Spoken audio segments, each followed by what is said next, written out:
grit in 2016. Our mission was to reduce isolation and increase access to information for all of us facing cancer.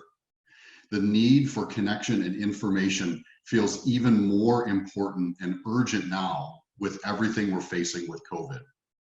We've created this Cancer and COVID live virtual series to bring us together, to reduce the isolation we're each facing, and to interact with the experts who are working on the testing and treatment of this new aspect of our world.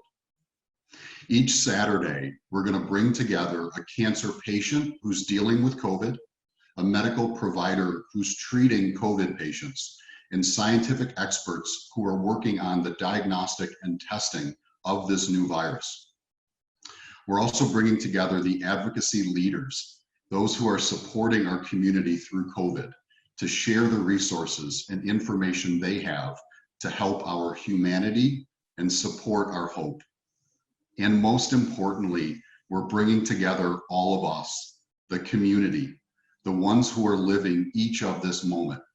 We deserve connection, information, and hope. And together, we're going to do that. The guests that we have this week, who you'll meet shortly, and each of the following Saturdays, are people that I respect tremendously for the work that they're doing and for their humanity. When I was going through my cancer diagnoses twice, I never got to see the people who worked behind the scenes, those who are saving lives, those who are improving quality of life. And my greatest hope is that through this session, you'll get to see the people who are working on this for us and with us. And together, we'll get to have conversations.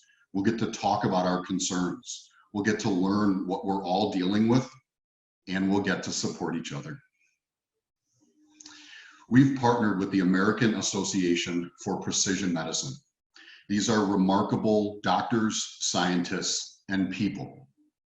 I want to thank my team with grit for creating all of this so quickly, in spite of everything we are each facing as patients, survivors, and caregivers. I want to thank each of our speakers and our guests today for sharing their expertise, their experience, and their passion. I want to thank all of our partners and everyone who's working so hard at this time to support the global community through COVID and for everything that will come after it. Feel free to use the chat box to share messages, to ask questions, to talk with each other in the group during the sessions, during the open conversations. We encourage lots of dialogue. We're here to listen as much as we are to share. And finally, today is not about being perfect. Whatever happens, we'll roll with it. It is about being present.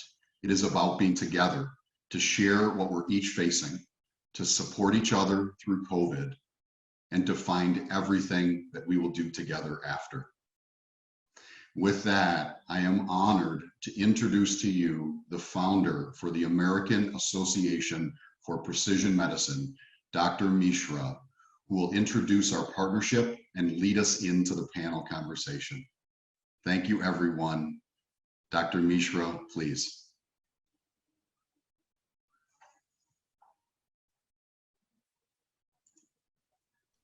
Please unmute your mic, Mishra. Thank you, Dave. Yeah, thank you for that kind introduction. Thank you, Grit Health team, and thank you, AAPM ACT team, for bringing all this together in such a short time. And you know, I know most of the folks who are on call are, you know, cancer patients, families, survivors, and supporters. And I also come from a similar, you know, family. My elder sister some time back was diagnosed with pancreatic cancer, and I still remember that day when she called me and asking that, hey, you are the big cancer scientist, you will have a drug for me. And she didn't know that I was working on pancreatic cancer, trying to find ways to target it, because this cancer is so drug resistant. So I was just speechless, and eventually we lost her. And with that loss, I couldn't really cope up with it. As soon as when I heard that we lost her, I cried, and I couldn't stop for a really, really long time. And then my family was instructed not to bring her in front, not to bring her, even her name when I'm around. And eventually, after a lot of crying, I figured out that my mission in life. And eventually, I also went through trying to identify why I was crying and who was crying.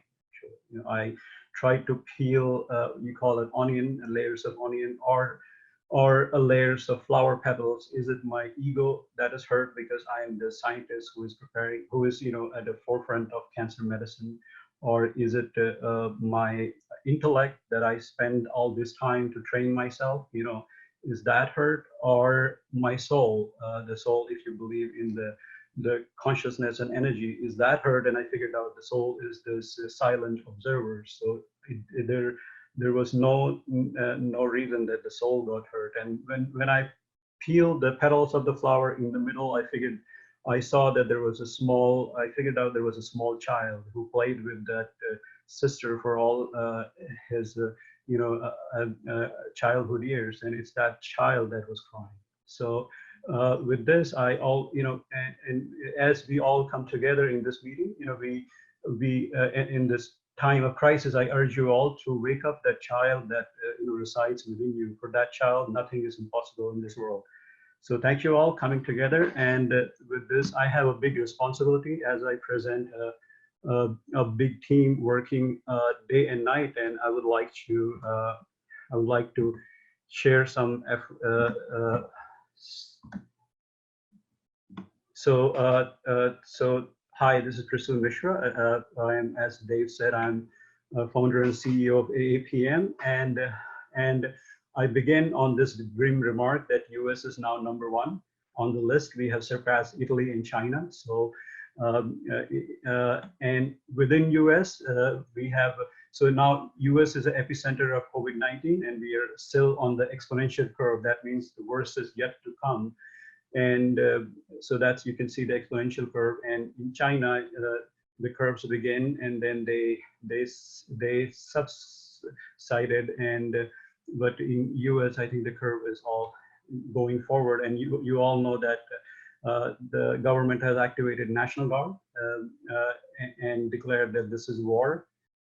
And New York is the state that is most affected, especially the Manhattan area, and the California, the region I am from, is also after it's after New York. I think Washington and California, these are the 3 leading states where coronavirus cases are most diagnosed and most deaths have occurred. So we are focused on all efforts are right now focused on flattening the curve. So what does it mean? Basically, what we learned from Wuhan, China, and what we learned from Italy and other places, that if the hospital and healthcare system is overwhelmed, that means it has many patients. The death rate will be 2 to 3%. Whereas if the hospital is not that overwhelmed and has relaxed relaxed patient recruitment as well as physician engagement, the death rate goes to 0.7%. So that's what we are trying to do. So if we all stay home, the death rate will just merely if the hospital is not overwhelmed, then the death rates will be down. So a few words about American Association for Precision Medicine. AAPM is a nonprofit organization with a goal to accelerate the field of precision medicine through research, communication, collaboration, to foster new breakthroughs. And we bring together 4 P's of precision medicine. That's patients, providers, public health planners, government, and payers to work together to achieve the goal of improved outcomes. So we had a few initiatives. We have a community around data AI, and that led to a conference called Data AI National Summit. This was organized in partnership with Google, and this is an amazing data science community. We also we also have a great cancer community, and with the Grit Health now, the size of the community has exponentially grown. And we organize one of the events on Ohana floor of the top floor of Salesforce Tower. It's called Excellence in Precision Oncology, and we have a once a year annual meeting, and I invite everyone to attend. So we are basically focused on innovation, not only organize meetings, trainings, but also we partner with our stakeholders to try to do innovation around the burning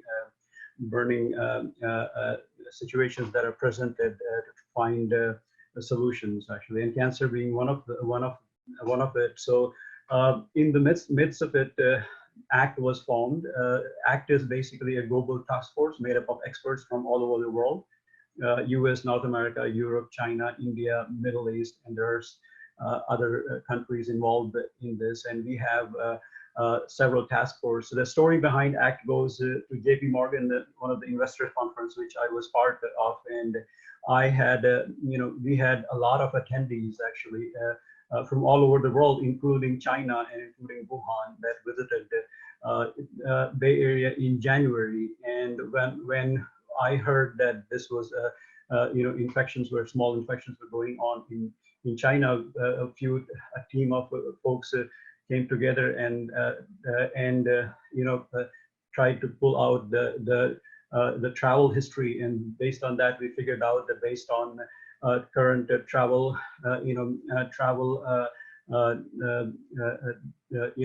folks are traveling more often, and the world has become one place. I think it was almost impossible to contain this disease. So we immediately formed ACT, and ACT has clinician leaders that you will hear from them, and all these affiliates are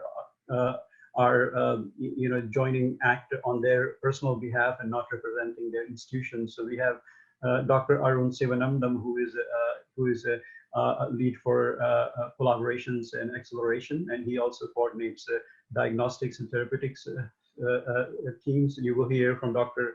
Deepak Asudani, who is part of ACT's therapeutics team, and he's vice chief of hospital medicine, an associate clinical professor at University of San Diego. And we have a data expert, Dr. Piyush Mathur, who is part of the ACT's data science team, and he is anesthesiologist and intensivist at Cleveland Clinic, and he's also a co-founder of BrainX Community.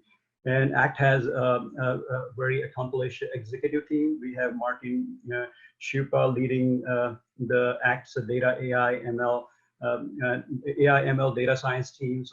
Dr. Lonnie Brookbinder, leading ACT's therapeutics team. Dr. Kamala Madali, who is co-chair of ACT diagnostics team, and she's also advisory board of Grit Health, and she's ex-IQVIA Merck. Jay Chen, who is a venture capitalist.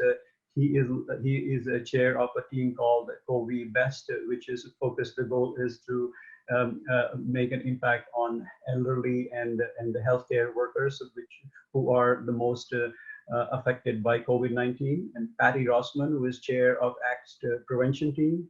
Horacio Enriquez, who is chair of ACT's supply chain management team. Horacio is ex-Genentech. We have Bruno Ahuali, who is a serial entrepreneur. He is also an investor.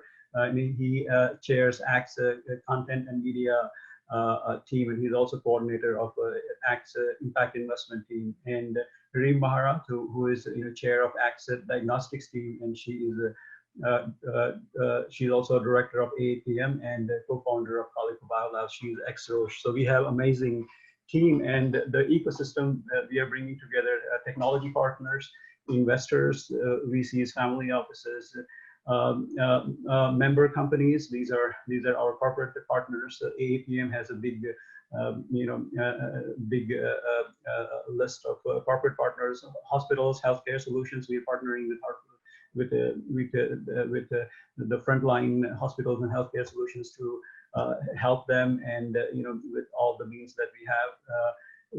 we have startups as a part of the ecosystem, and we have academic institutions that are participating with us on different projects. We also provide training program, mentors, and advices on to make our programs and startups successful. And basically, the ACT's operating model is initially we identify problems that are immediate to solve. We brainstormed and then figured out that is go to no or no go decisions, and then we build teams, and then we train those teams, and then we build a solution. We have few intellectual property already in rapid development of vaccines, in building antibodies for therapeutics and diagnostics purposes. We did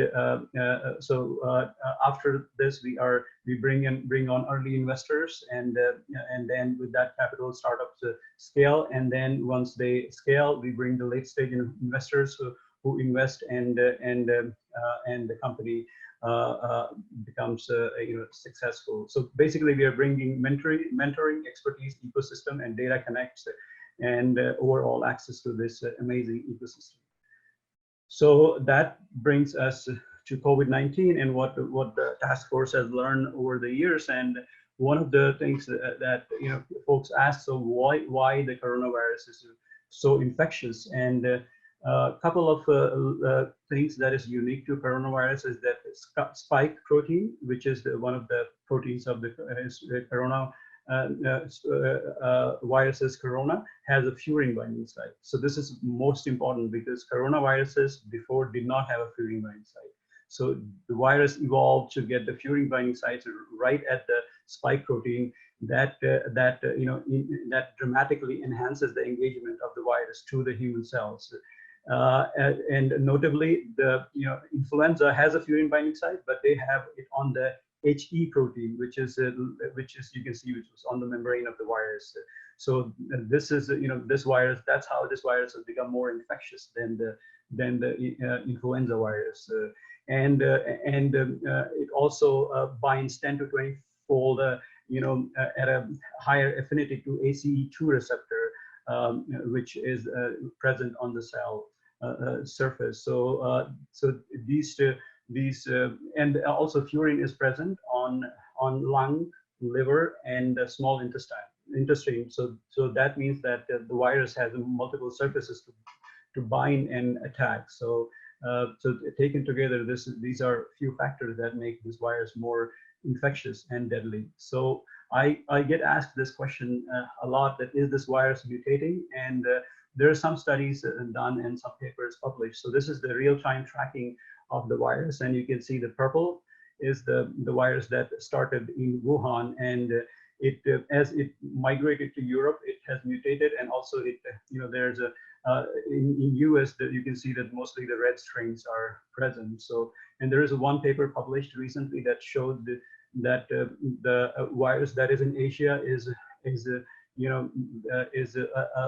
less aggressive than the one that is in US, but these are all bioarchive papers. They have to be really peer reviewed. But so these are basically 4 clusters of viruses, mutated versions that are coming out. So briefly, people also ask, what are the developments in the therapeutic arena? So again, this virus is novel. We have never seen this virus before. So and so the drug development for this virus was not a concern. So ACT's team has taken initiatives, and they're working to see if they can repurpose existing drugs, and we have few candidates find new drugs for SARS-CoV-2 and drug development. But some of these drugs that are newly developed have to go through the clinical trials and accelerated. And some of the existing drugs, so remdesivir, which is a drug by Gilead Sciences, went into phase 3 clinical trials, and now the trials are enrolling. So if you have an existing condition, I recommend to talk to your physician and try to find a clinical site that is enrolling for remdesivir. phase 3. Unfortunately, they just stopped their program where the compassionate, so compassionate use not stopped, but that limited the compassionate use program to pregnant women and children. So because they were overwhelmed with the compassionate use program. So if you are a pregnant woman and or a child in a family, please, you can apply, you can ask your physician for a guidance to apply for a compassionate use.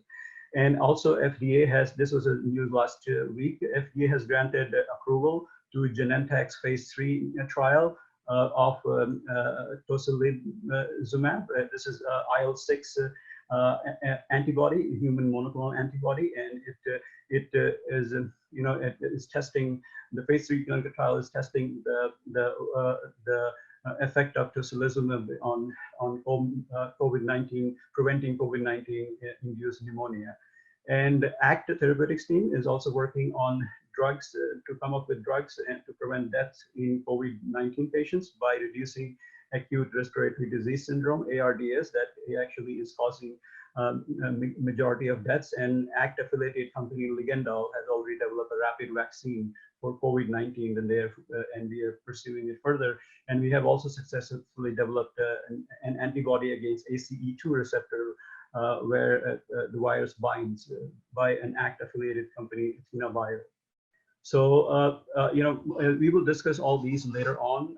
Our diagnostics team will discuss about diagnostic, but I will not take much time, but conclude with what lessons we have learned from this crisis. And, so I started my career in during HIV pandemic, and I know that, these pandemics are very, very difficult situations for the human civilization as a whole to handle. And with the restriction on drug development approval, I think this is, so that's what I always say, that we are not prepared for a pandemic situation, and that is now everybody is learning that.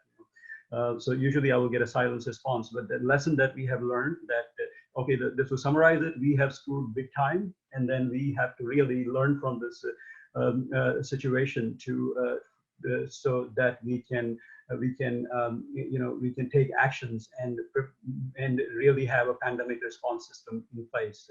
So, and to elaborate that, we have to act earlier rather than later, and we have learned that there is a positive correlation between how stressed a hospital system is, and it's directly proportional to the death rate reduction. So, so that I already mentioned. So if we act earlier and implement the testing, and that actually, so those patients now will be treated well, and then testing directly has impact on preventing deaths, actually. So that's lesson number one. Lesson number two is an overwhelmed healthcare system can't treat all patients. So that's a sort of point that I already touched, that it's a let's stay home, follow social distancing, and prevent the spread of the disease. And for oncology patients, I think it's advisable for you to contact with your physician to see if your follow-up visits, you have to make for those follow-up visits, how critical these visits are, because of course every case is different. So you got to contact with your physician and see what they say, what their recommendations are. And communication is the key. Communication. We have to develop different channels of communication to communicate fast, so that the leaders can decide what needs to be done, and it can be delegated to schools, healthcare companies, hospitals, all the businesses to take an action to prevent their employees. So and on a vaccine side, NIH developed a clinical trial. NIH developed a vaccine, went into clinical trial, and this was I think within 60 days, this whole effort came to fruition, and now the clinical trial is enrolling. This was in partnership with a company, Moderna, actually, and this vaccine is on in the clinical trials as of now, and hopefully we will, yeah, I can say a year, but maybe things are moving very faster. So let's hope for the best. So with that, thank you very much for joining this amazing discussion, and I will stop there and let our ACT task force take over. Thank you so much, Dr. Mishra. My name is Arun Sivanandam, and I want to thank everyone, all the attendees, for joining today. While I get started introducing our established panel members, please do comment where you're dialing in from, how the weather's like, and things like that. We'd love to hear from you. So I'll get started. I work at the Stanford Cancer Institute. I work as a clinical trials specialist, primarily dealing with new research for interactions between pharmaceutical companies and principal investigators, as well as different pharmaceutical companies doing phase 1 through phase 3 clinical trials. I got started with the ACT task force because Dr. Mishra told me about it, and it was such a cool idea. I'm so excited about academic organizations coming together with industrial partnerships, creating those that nexus, generating ideas and bringing that forward to unmet patient care needs.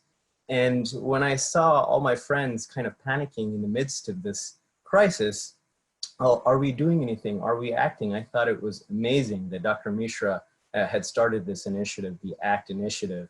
And so I serve on the diagnostics panel, the therapeutics panel, and the data science panel of the ACT task force.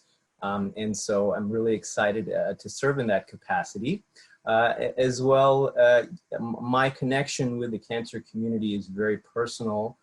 In 2016, my dad, who was a cardiologist, was diagnosed with a glioblastoma. It's one of the worst forms of brain cancer. And he passed away. I was his primary caregiver for about a year, and he passed away a year after diagnosis. And so I really am a rare disease and a cancer community patient advocate. And that's why I work in cancer clinical trials currently. And so I'm really excited to be able to bring this accomplished and distinguished panel together to provide you some good information, some guiding information, and we'll get into some topics. And so let me go ahead and introduce our panelists. We have with us today Dr. Deepak Asadani. Dr. Asadani is a hospital medicine physician at the University of California, San Diego. At UC San Diego Health, he's an associate clinical professor of medicine and oversees clinical operations for Division of Hospital Medicine, and also serves as medical director for inpatients at International Patients Program. Like many other physicians, physician leaders, and other healthcare providers that are on the front lines, he is actively engaged in institutional disaster management planning. We have with us Suzanne Stone, Vice President, Programs and Strategy from the Livestrong Foundation. Personally and professionally, Suzanne is most passionate about finding ways to scale impact, not only clearing the beach of stranded starfish, but preventing them from ever getting there in the first place. I love that. We also have with us Dr. Morhoff Achkar, MD, PhD from University of Washington. He's a family physician and faculty member. And he does a lot of research on topics such as health policy related to pain, patient experiences, with a focus on patients and survivors, education frameworks. He's extremely published. He's even the author of a book entitled Road to Meaning and Resilience with Cancer, in which he shares experience of people living with lung cancer. As a personal story, in 2016, Dr. Achkar was diagnosed with stage 4 lung cancer, and since then, his research is focused on the experience of patients living with cancer. We have with us as well Dr. Katherine Benedict, who's a psychologist from the Stanford Cancer Institute. Dr. Benedict is passionate about supporting people and affected by cancer, especially in dealing with long-term challenges that persist or develop after treatment is completed. And so the way this session is going to work, I'm going to engage with Dr. Asadani, Dr. Achkar, and Suzanne first as we get a discussion going. And then Dr. Benedict is going to lead us with a session following this as well. Thank you everyone once again for joining. And before I begin, I'd like to give a quick shout out to one of my big mentors, Dr. Kamala Madali, who has really encouraged me with everything that I'm doing today. So thank you, Kamala. I know you're out there and I'm with you as well. All right, let's get started. So, Suzanne, I'd like to get started with you, if that's okay. I think the Livestrong Foundation has a mission question around asking individuals and groups for solutions. Can you talk a little bit about that? Because that's kind of unique. Sure. When we wake up every day and we're thinking, we're getting ready to go to work, we've got a cup of coffee in hand, we really were looking for something instead of a mission statement. We're looking for something to drive us. And that mission question is, what everyday cancer problem will we solve today? Because what we believe is that you don't just deserve hope for a better tomorrow, you deserve a better today. And so while amazing people like you guys are on the front line solving, right, finding the cures, finding new therapies to combat the disease, we are really focused on the solutions for the everyday. So what is that every single day challenge that we can fix today? So that has been the focus of Livestrong for the last 24 years. And today more than ever, that is definitely the focus. And that's one of the reasons why I'm here today, is to find out from all of you, what is that everyday problem that's happening right now today because of COVID-19? And we want to help find solutions to that. Absolutely. Yeah. Thank you so much, Suzanne. That was very helpful. Dr. Ajkar, question for you. It seems that you've gone through a lot with your battle surviving lung cancer. Can you talk briefly about that? And has that journey provided you some strength and resilience through these times? Thank you, Aaron. Thank you for this question. Thanks, Dave, for also inviting me. Thanks, Greg, for arranging this. This is a privilege to be here. I was diagnosed with lung cancer in November 2016. I was a practicing physician, still practicing physician, and a faculty at Indiana University.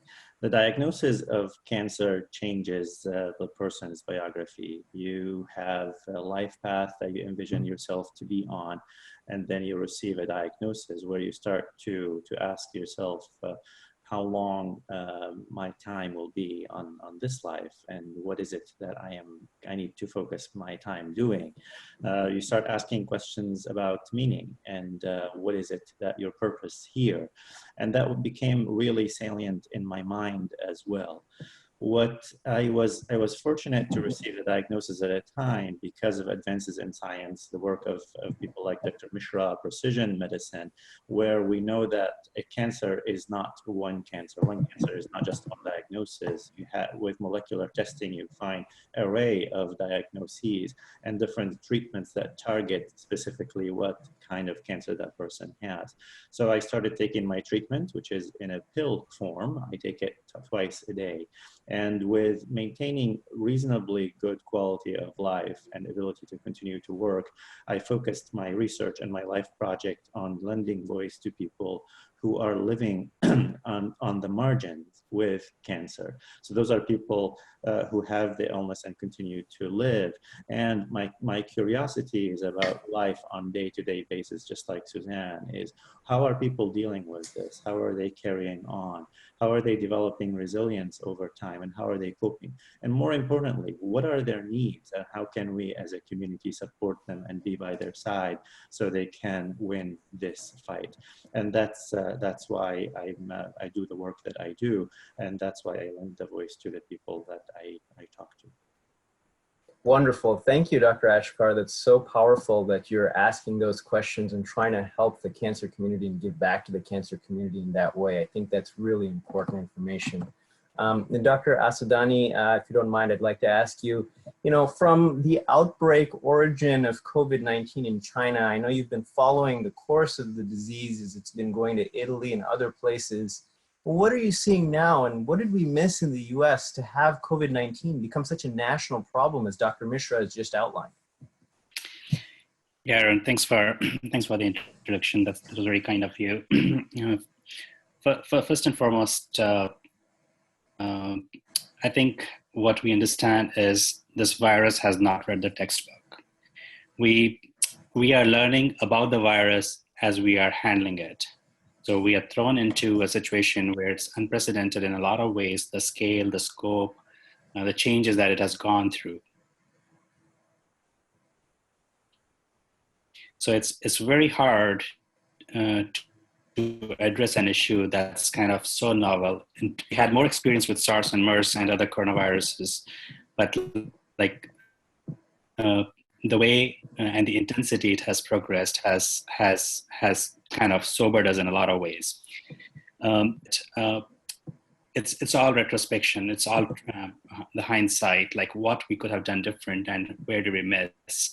And I think in a global context, a few very good chapters stand out, the way they contained the spread in Hong Kong, in Taiwan, and in Singapore.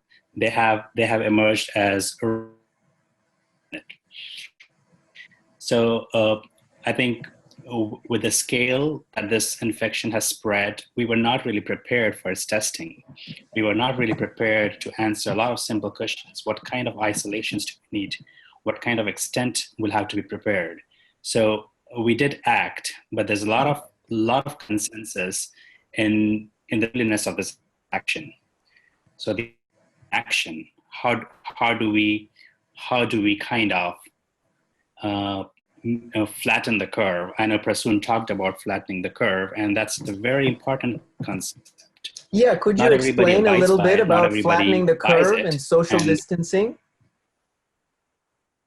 Yeah, so it's a very interesting phenomenon. So if I'm sure everybody has seen all those graphs, like rapidly increasing infections, kind of explosive infection and coming down. But I'm going to think of it is see this COVID experience as a marathon. It's a long distance marathon. It's not a small sprint. So if you invest all your energy into addressing sudden surge and sudden increases of these numbers, then you are talking about running out of many resources that you have at hand, the healthcare resources, the time to understand the disease. And if you look at the area under the curve of these graphs, typically they would be similar, just that if you flatten the curve, what you do is you impact the kinetics of the epidemic, how it progresses through the society. And I mean, if we do nothing, practice no social isolation, not maintain any kind of quarantines, then we're talking about overwhelming the health system by a magnitude we are not prepared for. So it will increase at a ridiculously drastic rate. So essentially what you do with flattening the controllable fashion. So we would still have certain degree of infection within the community. It does not preclude all the infections. And so that's what flattening the curve is to kind of give it time to run through its course. I'm sorry, Dr. Sunny, I'm actually going to pull back what I was saying before. Can we actually have you try turning off your video and just doing the audio, because the bandwidth is... Yeah, I think there's a little bit of lag, Dr. Asudani. So if you just turn off the video... I can do that, certainly. Is this any better? Yeah, I think that's a little better for us. Oh, sorry about that. So basically what it is also the hope with flat is that we get the time for development of therapeutics, vaccines, and whatnot. So we can clearly see that the testing has ramped up significantly, and there are many more tests available, many more options available. So that kind of gives us the time to get through this. So essentially, what I'm saying is, it is a function of time when we flatten the curve. We still run the same distance, but at a pace that is more desirable and conducive for our health systems. Thank you so much, Dr. Asudani. It's a very helpful explanation on why we need to do social distancing and how that can help flatten the curve. in order to prevent further spread of this virus. Dr. Achkar, could you comment on who can get this virus, and what do studies so far show about those at the highest risk, and what kind of precautions should those individuals take, including cancer patients? Thank you for this very good question. Everybody can get this virus. Whether you're healthy or not healthy, you can get it. This is a very contagious virus, and every person can have it. The young, the older, the sicker, the healthier. So this is something that needs to be known. And the ones who would be affected more by it are the ones who have underlying medical conditions such as diabetes, such as cancers, such as heart failure, lung disease. Those are particularly the ones with probably suppressed immune system in the cancer population are likely more prone to it. People with lung disease are also particularly more prone to it. So what can we do to deal with this? The same recommendations for every person in terms of social distancing, in terms of hand washing, in terms of avoiding contact with others who are sick, staying home, things like that, apply for cancer patients probably 10 times more strictly. If you have a person with cancer at home, you probably should take more precaution to not bring it to you at home. If you have cancer yourself, I probably would quarantine myself and stay at a big distance from others, including actually, and this is a difficult reality, including loved family members. I myself, as a person with cancer, when initially we were learning about this and developing our reaction, our response, when I thought that this is a pandemic, I need to do my duty, my first response that yes, I am on the front line. But knowing the risk that a person with cancer can actually be at, I asked my oncologist, and the recommendation was very clear: do not have patient contact. I've been doing medicine by telehealth, so I've been at home. I have no contact with any human being actually for the past 7 to 10 days. I do contact, and I glean emotional support and love and care from others using telecommunication. My first and most important battle right now is to stay alive. And I do that by staying home and by social distancing. I call people out when they're taking it lightly, because those healthy ones who at times take this with ease, as in, my immune system is fine, and they spread the infection around, they are putting us at risk. So please use your story, leverage your story to teach people a lesson that we need to do this together. And you might not be doing it for yourself. You might not be the person who's at highest risk.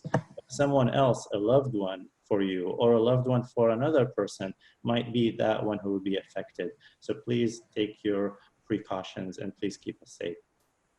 Thank you so much, Dr. Achkar. It's very important to be taking those extra precautions. Can you touch a little bit about that? Should cancer patients be wearing a standard mask? I've heard, things about some other types of masks, like an N95 mask.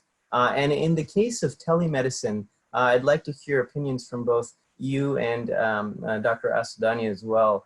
Is it more challenging to look at and screen patients just over the screen? And what do you guys actually look for? Yeah, so in terms of precautions, if you have a mask, wear it. Yes, masks are helpful. People at higher risk probably should wear masks. We are healthcare providers right now are not necessarily wearing N95. When we do the swabs, we're wearing surgical masks with face cover and gloves, and the PPE do not have to have N95. If you're involved in a procedure that would put you at exposure with a close exposure, like intubating somebody or looking at somebody's or doing something that the person really inside their lungs, then probably you might want to wear a N95, and I will let Dr. Asundani comment more about that specifically. But for a patient walking around or going to the hospital, probably a surgical mask, just a regular mask, is sufficient.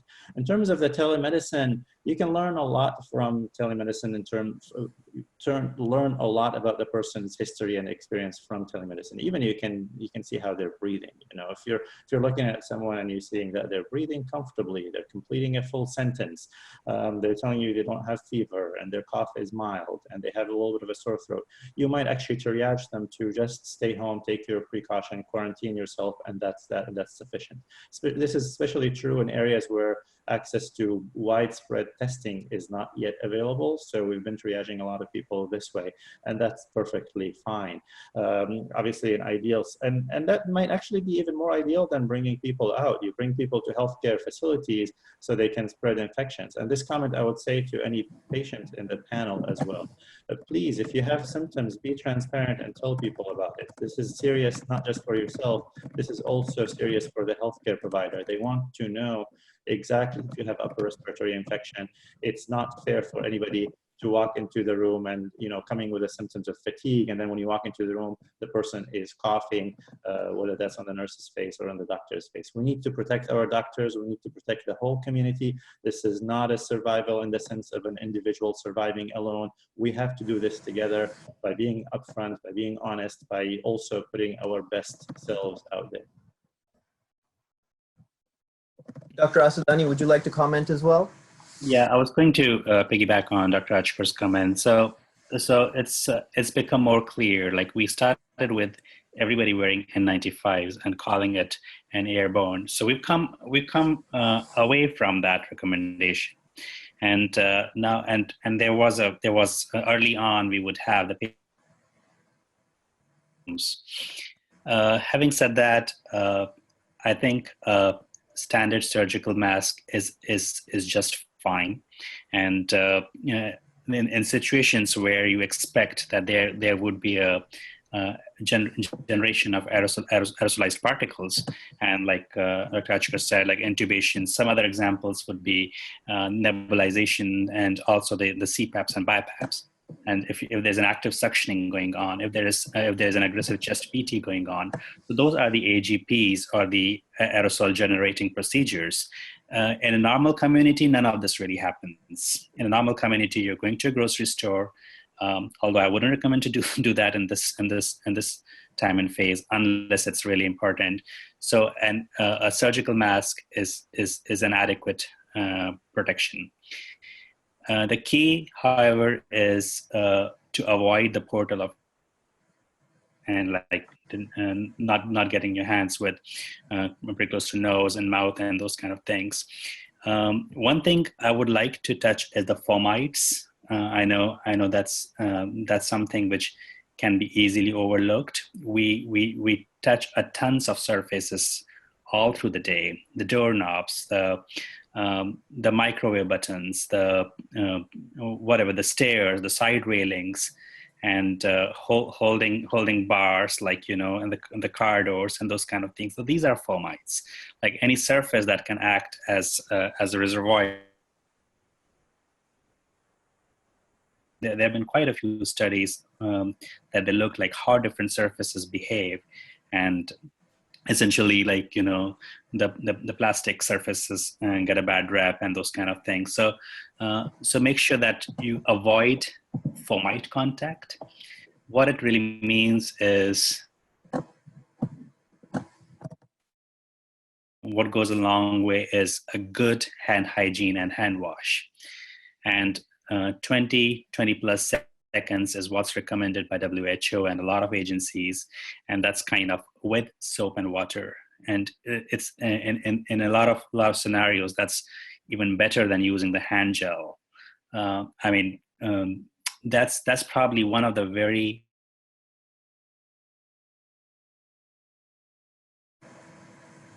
when they start getting to a door, turn a knob open. Like they try doing it with the hand that's not their dominant hand. Like if I were to open a doorknob with my left hand, I'm a right-handed person.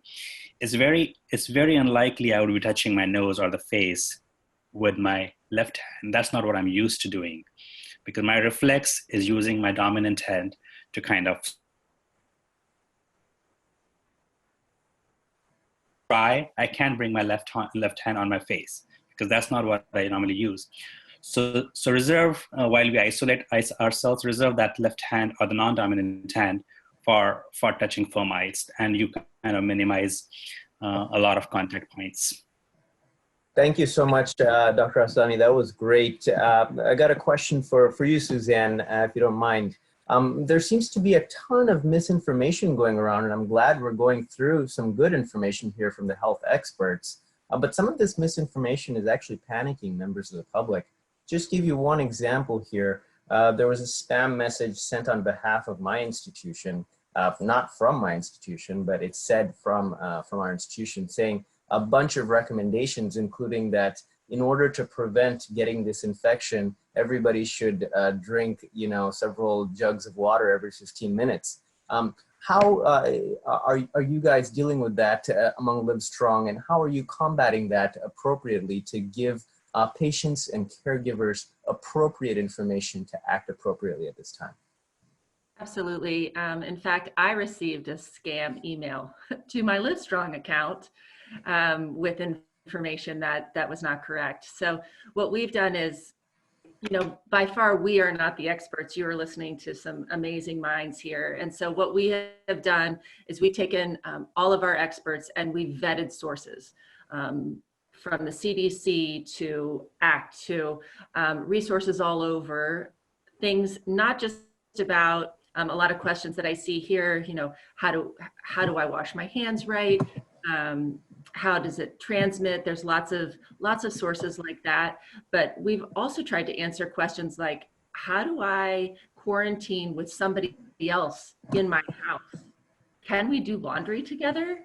Like, I have, I'm 6 months out of cancer treatment. What does that mean for me if my spouse or partner, somebody else who's living with me, is having to go to work because they're considered an essential service? How are we able to cohabitate so that that person doesn't bring the virus back to me? So we've got a resource list on the livestrong.org site. If you jump up there, there's a pop-up window that'll go up there to take you to the blog, but I'll certainly provide that source at the end. Then I'll have that and it'll be out there. But we've got a list that is ever growing. Things like, how do I do the laundry? When is it okay to go outside, from vetted true sources? Because we want to make sure that everybody has real information, not, drink apple cider vinegar or use a hair dryer, crazy things like that. Thank you so much for that comment. I know we're running short on time, and I want to give all the audience members as well a chance to ask questions. Before I move to the audience members, I'd just like to throw it out to all the panelists here. We're talking about social distancing, and that's now reinforced as a concept of physical distancing, maintaining that 6 feet distance. How do we appropriately socially and physically distance from people without emotionally distancing ourselves? Please do comment on that. Yeah, I can share some about this. I think we humans have developed a great capacity to communicate love and care that doesn't involve hugs and kisses. A message that you can send in the morning to someone to say, hey, I'm thinking of you, can go really a long way. An offer of a help, if you know that your friend or a family member who doesn't live with you is not leaving the house and trying to take extra precautions, offer to buy them their grocery or do some service for them, that also can go a long way. Asking simply how the person is doing is still a good strategy as well, and will always be. Providing a listening ear to that person to say, hey, I'm here for you if you want to talk at some time. I know this is a difficult time, but we're here together. We'll take it one day at a time. All those gestures provide the person a sense that they're not alone. We, people living in cancer, can suffer from isolation. And with having a coronavirus pandemic, it feels like being in a prison inside the prison. So any extra acts of love and care that come from the outside can actually cheer us up and let us feel that we're still human, we're still cared for, and that we're not alone. So please be generous with your act of care and love, and it doesn't have to be a difficult touch. Absolutely, you don't have to be alone. And that's, something that I've looked at. I've been watching the comments up on the side, and we have people from California to Chicago, New Jersey, Italy, South America, all over the globe and all over the country. And what's so interesting about this time is that it has kind of brought us together. I live solo, and so my dog and my cat I've been talking to the dog and the cat quite a lot lately. But what's really been fascinating is we've had an opportunity, my friends and I've just reached out a whole lot more. And I encourage everybody to do that, because isolation is real. That's the thing that I've heard over and over again, and we've heard at Live Strong, is this, I need hope and I need connection. And I truly believe that you're absolutely right. We can do this virtually. I saw one of the messages around support groups happening online. Take advantage of the telemedical, mental health. And I know Dr. Benedict is going to talk about that, shortly. And those are really great opportunities to connect. Can I show my video now? Are we ready for that? Is that yes? Okay. So I have Live Strong. We want you to know that you're not alone. We all have wristbands. So if you have a wristband, dig it out of that drawer. I hope you're wearing it. If not, email me and I'll make sure that you get one. But we wanted to share with you a message of hope and connection. And I hope that you'll share with everybody what is your silver lining. So a short video for you to take a look at. Hey friends, I'm Heather and I'm living strong from Detroit, Michigan. Hey everyone, this is Jeff Bennett, cancer survivor, social distancing here in Portland, Maine. Hi, I'm Scott Joy, a testicular cancer survivor in Stratham, New Hampshire. I'm Suzanne and I live in Texas, and I'm getting ready to enter the second week of working completely remotely from home. And I just really believe everyone deserves more than just hope for a better tomorrow. We deserve a better today. So I think we should embrace today and talk about how we are living strong. As a 3-time cancer survivor, social distancing and isolation are not new to me, nor are they to the millions of other cancer survivors. However, we have to remind ourselves today and every day that we are in this together. One of the things that I've been trying to do is find the silver linings. What are the positive things that are happening? Like, I'm getting to walk my dog and my cat. And today we are living strong by dancing. Or trying to dance. Thinking of my many inspiring friends, including Melanie, and taking a little extra time to pick up my dad's old Martin guitar. Today, I'm living strong by getting outdoors and enjoying the early signs of spring here in sunny New Hampshire. The other really positive thing that I found is that if you do a conference call, you can wear sweatpants and a nice shirt and nobody knows. And so I'm choosing to live strong by riding my bike, being outdoors, going on hikes, practicing yoga. So I really encourage everybody to share how they are living strong every single day. What are the silver linings for you? How are you living strong? Make a video like this one. Tag Live Strong and use the hashtag Living Strong and post it on social media. I challenge my daughter Brittany to share with us how she's living strong today. I challenge all of my friends and cyclists combating cancer to tell me good parts of your day and how you are living strong.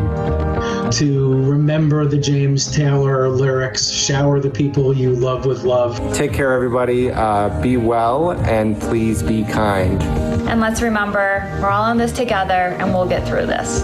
We may have to be 6 feet apart, but we are all in this together. Live strong.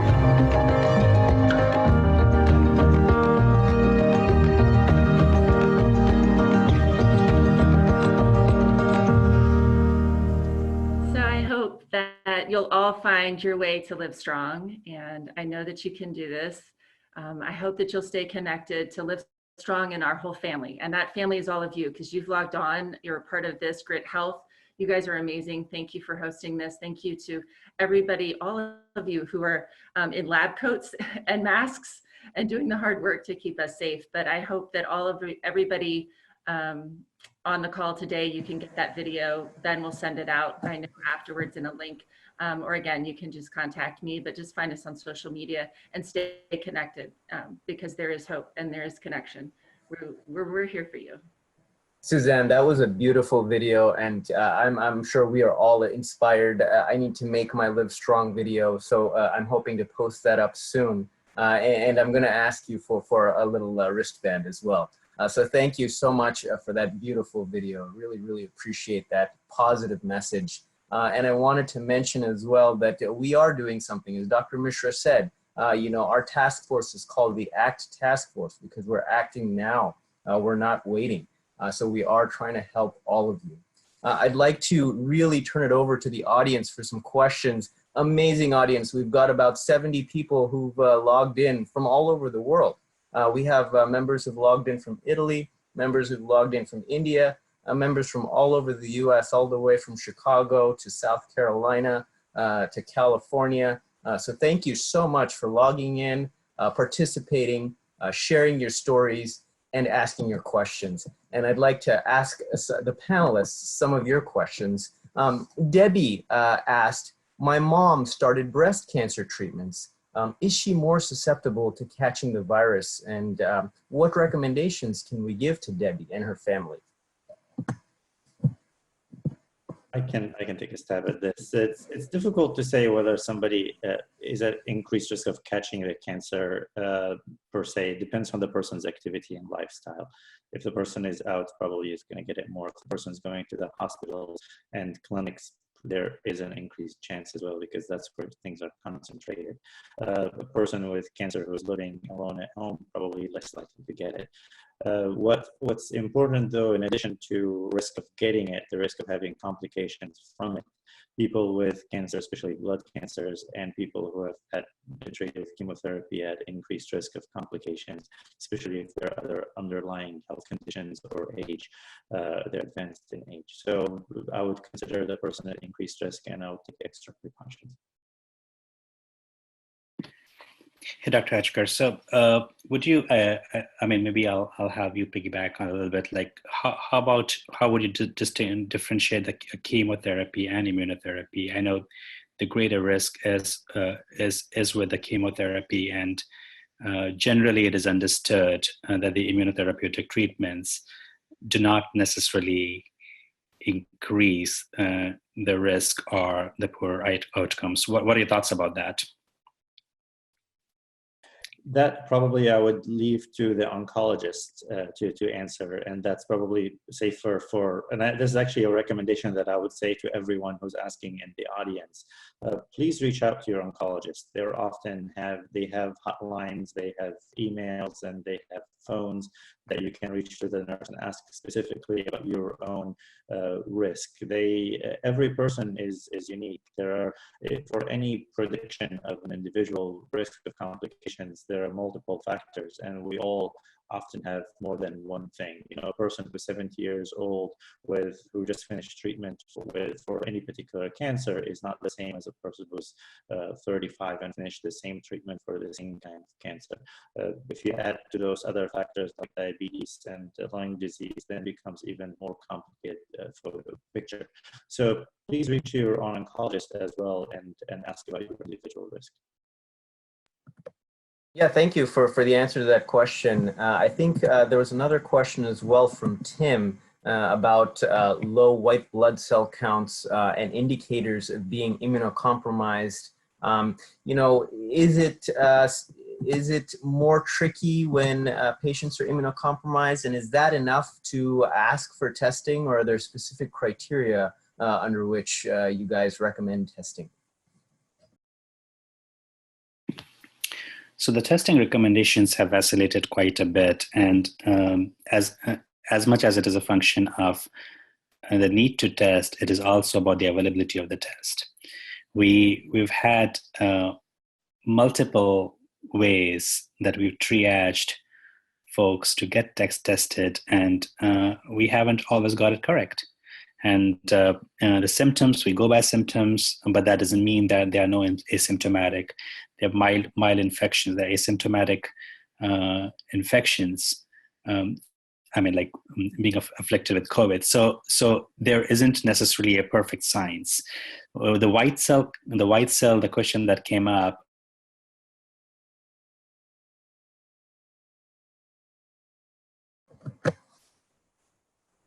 Dr. Asadani, are you still there? I apologize, I can't hear you. Yeah, can you hear me? Yes. I've been here, sorry.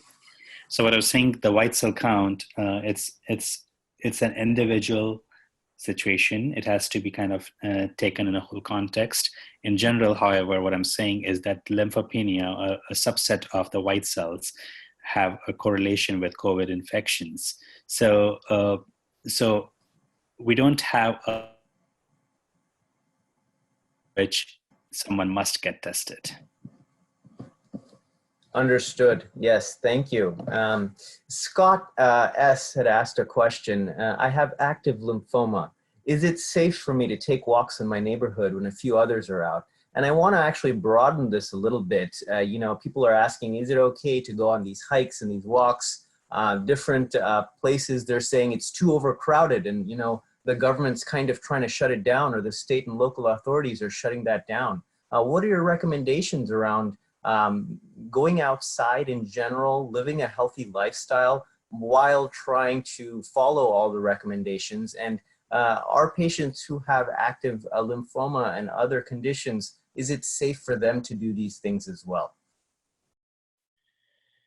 So to answer this question, answering this question would depend on where the person is. In some cities and states, the recommendations are more clear that you need to stay at home. And that means you just stay at home unless really emergently you need to leave. So when in states like that, for example, state of Washington, probably taking a walk is not a good idea. Think about it also not just as an individual person's answer. This is, if I am going to take a walk and then somebody else is going to take a walk, then that's just going to defeat the whole purpose. So anytime you're thinking of an action that you want to go on your own, then you want to do on your own, think of what if other people are also doing it. We want this responsibility especially modeled by people who are at higher risk. When I tell people I have been at home for the past 15 days, I am struggling that I am not at the front line, but I am worried about this and I am modeling staying home. That I'm setting an example. I'm not just doing it to protect myself. I'm also calling others to do the same thing. If I'm going to say, no, okay, it's okay to take walks and do things like that, and probably that can defeat the whole purpose of staying home. Of course, that applies more to states where it's becoming a serious issue. There are some states that still are not dealing with that, and that might be okay. Generally speaking, also another thing to add, when you're outside, make sure also you're not touching objects, you're not touching doorknobs and things like that. That would increase your risk as well. Yeah, Dr. Ashkar, I would agree there. And I think going for a walk, I would see as only a temptation in these scenarios. It's something that you have to remind yourself it's for the greater good. And I think it was Suzanne in that video who said we'll get through this apart. And that is just how it is. So we just have to respect the distance and the isolation, and even more compelling, community. And it is intended to kind of make it rampant. It is intended to keep you safe. And I think there's a lot of value in honoring that. Yeah, absolutely. Thank you so much. That was a great response to that. Robert Lawrence Hill asked a question. Don't we need to suppress and contain the virus with high volume testing, surveillance testing, contact tracing, and mandatory quarantine, rather than flattening the curve to prevent those at highest risk from eventually being infected? Rather than focusing on the need to save the healthcare system, don't we need to do that by saving the people? Can you talk about some of the challenges around mass testing and how we're trying to address also the lack of inpatient ICU bed facilities with what we're doing with social distancing and flattening the curve? No, those are very valid points and very, very important observations. Yes, we should have been testing long time back. We should have been testing much more aggressively, but we did not have the resources. We did not know what to test exactly at all the times. There are issues with sampling, like in the nasopharyngeal sampling. You don't always get the right spot to test, and also in you don't always get the correct testing. So I think in a lot of ways we've been limited. And going back to when I had referred to Singapore, Taiwan, and Hong Kong, they did it in a very systematic way. They had the experience of dealing with SARS, and they manifested a very, very effective public health system.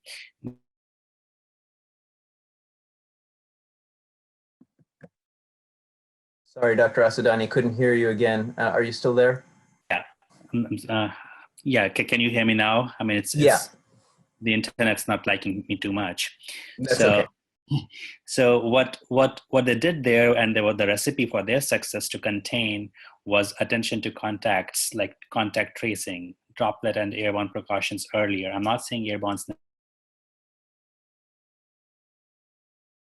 And there were real travel restrictions, and there was a lot of inbound screening of passengers. I mean, someone even mentioned that if someone were to be found in public, like they are supposed to be isolated in Taiwan, they would have as many as 33,000 of fine. I don't know what that number is, if I can count on that number, but huge fines. The challenge is we not necessarily do that here.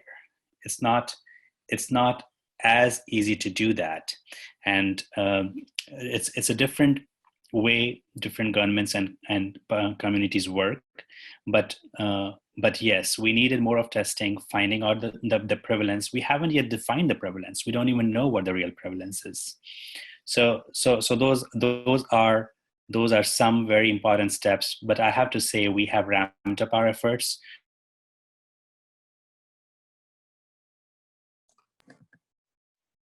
Engagement here. So all these are the steps in the right direction. And I can piggyback on that answer as well. We're talking about two different subjects when we ask about screening and testing and the ventilators and the health system. So I think we, as a community, we need to work on this together to have more testing available, and we need to social isolate so we can flatten the curve so we do not overwhelm the health system. When we say we do not want to overwhelm the health system, we're not particularly it's not talking about the interest of the health system as if the health system and the public are two separate entities and they're working against each other. I am the health system. I am a doctor. My colleagues are the health system. We're doctors. We're taking care of people. We have finite numbers of resources. We have finite number of ventilators. If you come with that huge curve with 1,000 people showing up to the emergency room and the ICU today, when we only have 500 ventilators, just do the math. That means 500 are not going to get it.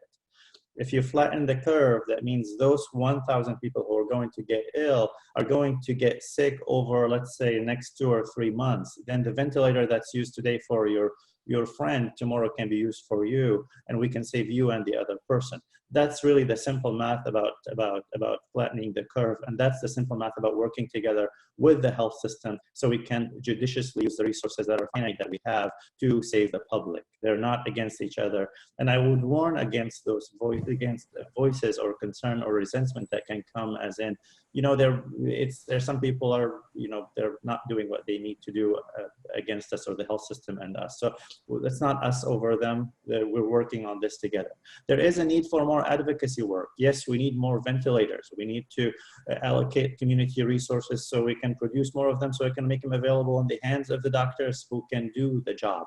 And that we as cancer patients, we as a cancer community who are familiar and actually trained in advocacy work, and I'm speaking here to Dave as well, we have an opportunity. We have powerful story. And if we're saying that we might be on the line if people have to choose at some point because our outcomes can be worse than others, so the decision has to be made who to save, this person or that person, and the cancer person might not be doing as well as a healthy person, so the doctor could have to make the difficult decision of the sacrifice. We need to call that out. We need to say, okay, no, we need to save everybody by first flattening the curve and being responsible. Second, by bringing more ventilators to where they are needed. And we have powerful story that we need to use in advocacy work to bring more resources to the community, to the health system, so they can work with us and they can save us. So we're not us over them or against them. Wonderful. Yes, Dr. Achkar, absolutely. We're all trying to work together on this, and I really appreciate your point as well, Dr. Asdani. Thank you so much for bringing those points about what we're doing with the testing. We are ramping up the testing facilities and services as fast as possible. Now I'll try, I know we're over time, one last question here from an audience member, and I just want to let our audience members know, I haven't forgotten those of you who I may not get to today. We have ongoing sessions here with Grit Health and AAPM, so you will get a chance to have your questions addressed with these ongoing sessions. One of the questions I was asked is, once we hit the peak and we're at a standstill with the virus, when would it be safe to move back into the city or cities with major outbreaks like New York City? And I can sense some anxiety as people are displaced either from their work, their homes, or their family members. Just to build on this, I'd like to get a sense from the panel members. Is this something that is only affecting on an anxiety level and a stress level patients and caregivers, or are healthcare workers and people on the front line as affected by that as well? Please do comment. Thank you. Suzanne, please do jump in. Sure. One thing that I wanted to add is we really are focused a lot on urban environments, and we talk a lot about urban medicine and some of the challenges that these really large, already well-equipped hospitals have, and healthcare workers, they have these resources, and maybe they have 100 ventilators. One thing that I think is important for everybody to also think about is the rural medicine. Most of the United States, and I know not everybody on the call is from the US, but I have to assume it's similar in other countries, but certainly in the United States, we really battle this challenge in all healthcare aspects in rural medicine. So, for example, I was out this past weekend, and I was delivering groceries to a friend of mine that was about an hour away from me, and this individual does have a compromised immune system, but they live in a rural community where there is no delivery of food. There's no, grocery delivery stuff. And she's really nervous about what happens when she gets sick because there is no healthcare delivery. She's going to go to the one hospital and they're not equipped to manage it. And it's really interesting in our smaller communities who don't take this as seriously. There is not the social distancing. There were people out everywhere. It was just like a normal day. The businesses were closed, but the streets were crowded, and they were more crowded. I live in Austin, and they're more crowded in this little tiny town of 1,200 people than they are in downtown Austin, which looks like a ghost town right now. So I think kind of to echo this idea of when is it safe to go back? When is it safe to get back to normal? We're all really anxious to get back to normal.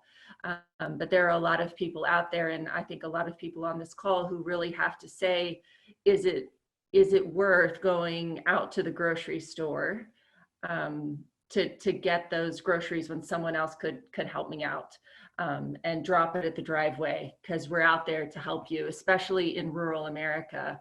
And in places where you're already physically isolated, because when you show up to an already stressed healthcare facility, they're likely not to have the resources that they need to deal with the challenges that you may be facing medically.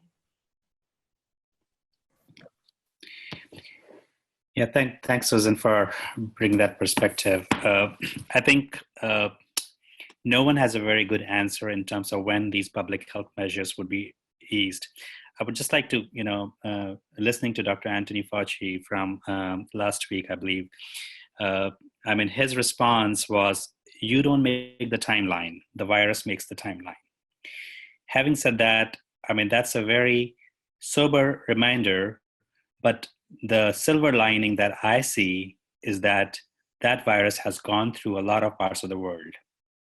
And we have seen that in the ground zero in Wuhan, in Singapore, in Taiwan, it has run its course, and within a few months, there are very few newer cases.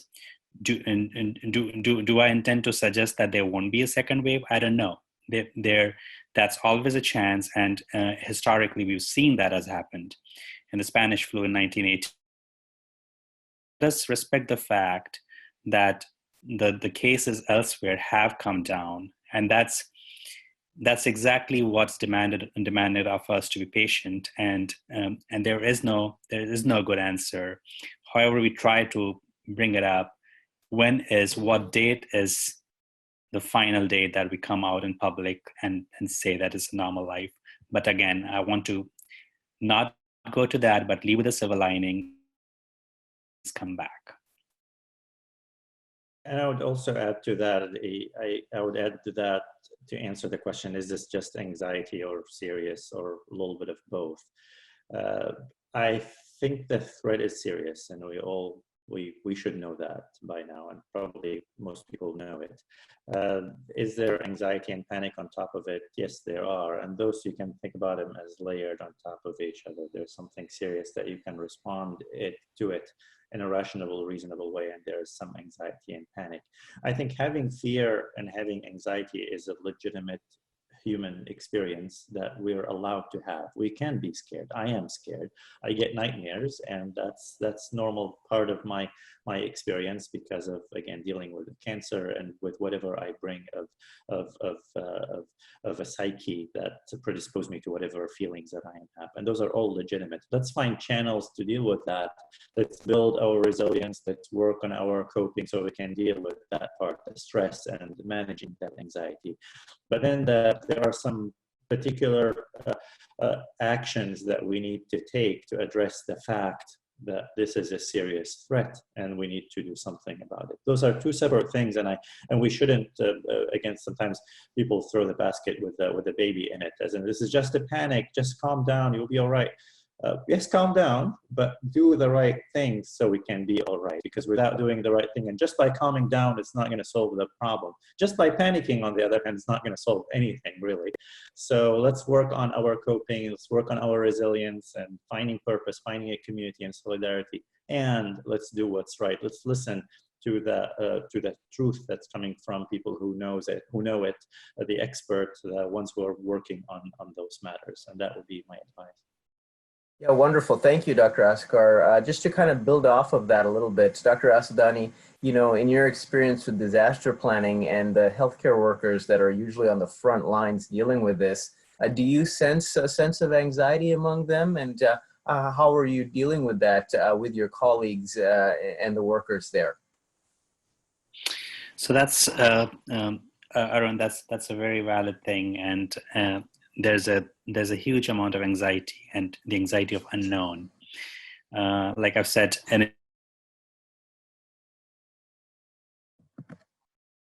as we move on, we know even more. And I think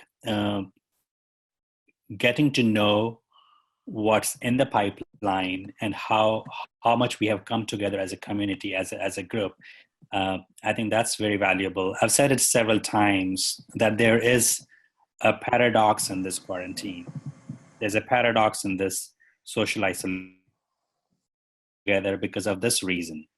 We have seen testings come out like there's a rapid testing now available, which is an emergency approval, like within a few minutes. There are more talks about repurposing medicines. There are like the older medicines, the newer medicines, and there is a sense of dealing it together. And I cannot say that as healthcare workers we are not anxious. We are. I would be lying if I said that. You know what? It's something very simple. We just go there, come back, and not worry about it. We worry about ourselves, we worry about our family, and everybody does that. I will not take that message away in the sense like that is important. But at the same time, I want to think of no other way than being a hoper, being an optimist. We've gotten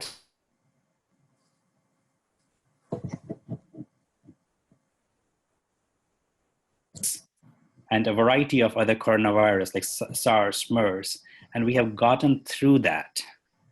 So anxiety, yes. Promise, yes. That's what I would think of it. Yeah, thank you, Dr. Asadani. And an audience panel, a member had mentioned, Bo had mentioned, vulnerability is true strength. That's a beautiful statement, I think. And the theme I'm getting is that, you know, we're having trouble dealing with a loss of control. This is a situation we're not familiar with. And to further compound that loss of control with, you know, isolation can just make things more and more difficult. But what I'm hearing is that we all have very powerful stories. We can all stay very well connected through these stories, and we can come together to do something about this and contribute in any small way. Kind of going along with that, Dr. Asudani and Dr. Mishra, in closing, and could you talk a little bit about how your experiences have been with the ACT task force and what the AAPM is trying to do to help the grid health community and the community at large? Yeah, I can take that. So I mean, it's amazing to see the ACT. I mean, what I see is there's an unwavering commitment to tackle this menace, and this task force does in a multifaceted approach. In my participation with the task force so far, although there have been times I've not been as engaged because of my other commitments as we see this COVID issue unfold, what I see is a methodical approach and addressing the many pressing concerns.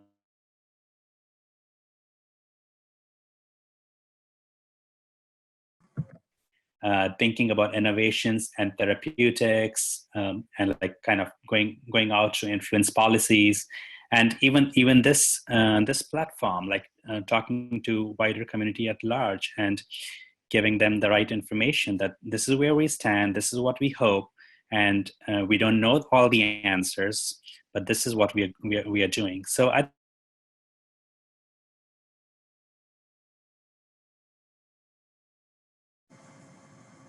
I'm simply thankful to be part of this community. Wonderful. Did you have any additions, Dr. Mishra? No, I think Dr. Asudani has very well, summarized the efforts of the task force. So this is an effort for all of us, an opportunity for all of us to come together and share knowledge. So we are basically, so what we realize is we are not only scientists and physicians, but overall we are a knowledge base. And one concern that was coming to us from the community, that how do we get validated scientific information?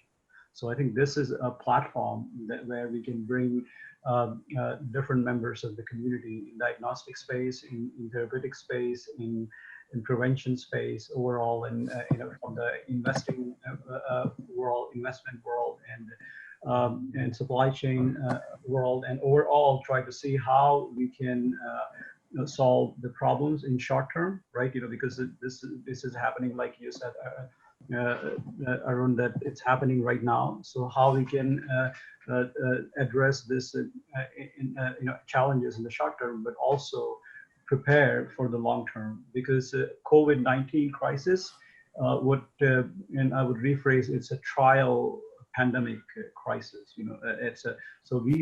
There may be much more worse pandemics that let's knock on the wood, never happen, but we have to prepare for them, and this could be a trial run to prepare ourselves as a community, as a state, as a country, as a world, to see how we can respond, and next time to contain it where it happens, not let it spread outside, and act as soon as possible to diagnose early and prevent that. So that's in general my response, and that's what we are, together we are trying to see how we can prepare a pandemic preparedness, a response in overall, and not only to make a difference right now, but help in long term how to get prepared for this. Thank you. Yeah, absolutely. Thank you so much. That was a wonderful comment, Dr. Mishra, about the ACT AAPM task force. We have amazing organizations here today. We have the Livestrong Foundation. Suzanne had gave some great insights and a beautiful video. Please bug her in the foundation for some wristbands. and please post some videos and, use the hashtag #LiveStrong, use the hashtag #GritHealth, use the hashtag APM for Association for Precision Medicine's ACT Task Force. We're going to continue these sessions as well. And so please tell all your friends and relatives to log in and continue to get more information and participate and engage. And hopefully we've given you, Dr. Benedict, some material to work with for your lead-on session following through. Thank you, everyone. I really appreciate it. Please continue to stay tuned for Dr. Benedict's session. Thank you, Dr. Sivanandan. So let me start, and everyone can hear me, right? We're good? Technology, still learning it. I'll start with a little bit intro about me and then my ideas for what this session will be. So as we said at the start, I'm a clinical psychologist. I've been working with people affected by cancer for over a decade now, and working with people, caregivers, families, the cancer community. And I do that by working one-on-one with my patients in a clinical setting, doing therapy. I run a number of studies, research studies, really trying to make the system of cancer care and the support we give our patients and we give our families better for them. And then working with fantastic patient organizations like Grit Health, of course, and our fearless leader, Dave, I've known for a while now. So I'm going to start by saying that this is an experiment. As everybody who's still working and transitioning to telehealth, we're going to see how this works and what's the best way to make this work and learn for our future sessions. Different than the other sessions we saw, I'd love this to be an interactive I think we have about 20 minutes, an interactive little group session here. We talked a lot about social isolation, but we have, it looks like 71 participants currently on, and this is a little group, this is a little community that we're building right here. And so if everybody can make sure that their chat bar is open, use that to participate, to read other people's comments. I'd really like this to feel like we're all in one room. I've never, so as I transition as a psychologist working with patients, I'm doing telehealth visits, as Dr. Ashkar was saying, but I've never actually done them where I don't see the people out there. So it's a whole virtual world, but let me know you're out there, participate in the chats, and let's feel like we're all in this together, at least for the next little bit. And so I love that we have this session, and hopefully we'll continue it over the coming weeks. One main theme that was coming up again and again is anxiety and fear. And those are powerful emotions. They're emotions that come up a lot with the cancer diagnosis and the long-term experiences that come after cancer diagnosis and treatment. And I just think it's important to kind of pause and think about those emotions. Often the precursor is uncertainty, right? And whether you've had a cancer history or not, it's the rare human being that likes uncertainty. Uncertainty is really difficult to manage. It makes us feel like we're not in control. And people handle it in different ways, and sometimes they're really effective ways to handle it, and sometimes they're not so, and we really run the gamut. So a lot of times when I'm working with patients, you're having uncertainty over here and all the byproducts, the anxiety, the fear, the anger, sometimes it's self-isolation in terms of these are too overwhelming. And then another theme that kept coming up again and again is how people have really seen a positive change in how we connect with each other. In some ways, at least me personally, I've had more like FaceTime calls with family members than I ever have in the past, and building group calls with friends, old friends from college, reconnecting, and so it seems like there's a lot of mixed emotions happening for each of us, and that's happening across the board in all of our communities. And then for those with a cancer history or those affected by cancer, it's really adding on a layer. And sometimes that can feel overwhelming. So I just wanted to start by recognizing the mix of emotions and realizing that we're complicated beings, and it's never just easy to know to say, today I'm happy, today I'm sad. You know, often you're holding both of those emotions at the same time and bouncing back and forth with the day. On top of that, let's add another layer and recognize the fact that there's a whole lot of life changes happening that's even outside of health, right? You're working from home, or maybe you're worried about job security, worried about finances, health insurance, if your job is changing, that of your partners, that of your families. Are you homeschooling, childcare? There's a lot going on, and recognition that we are all, there's so much on our plates right now that none of us has dealt with. And so just some self-compassion for all that you're facing, and finding ways to be proud of yourself for hanging in there. I took notes as we were going through, and I'd love the community. I'm going to call out Lauren. I'm going to call out Dave. Dr. Ashkar, you're a survivor yourself, to jump in, and even in my head as I talk, I'm not even sure the first topic, but I love this idea, Dr. Ashkar, you said, of using your own story to make positive changes. I love this idea, Suzanne, of finding resilient, was that you, right? Finding sources of strength. I'm mixing everybody up. Finding sources of strength, finding sources of resilience. Before we even get there, that's where I want to end up. Before we even get there, how are people coping? How are people managing uncertainty and anxiety and stress? And this can be everything from problem solving. I figured out that if I rearrange my living room furniture, this is a pretty background for you guys. This is my new workstation. There's some problem solving to be informed from trusted sources of information. You're joining this call, but then coping with emotions. So Lauren, can you be my first participant?